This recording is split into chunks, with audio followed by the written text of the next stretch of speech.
क्षमस्व सर्वान्धपरान्धपुञ्जकान् प्रसेद साये सद्गुरो दयानिधे।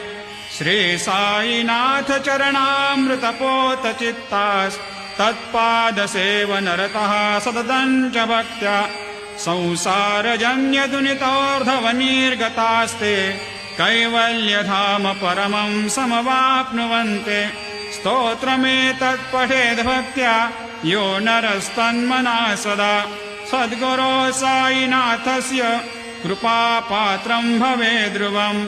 करचरणकृतं वा कायजं कर्मजं वा श्रवणनयनजं वा मानसं वापराधं विहितमविहितं वा सर्वमेतत् क्षमस्व।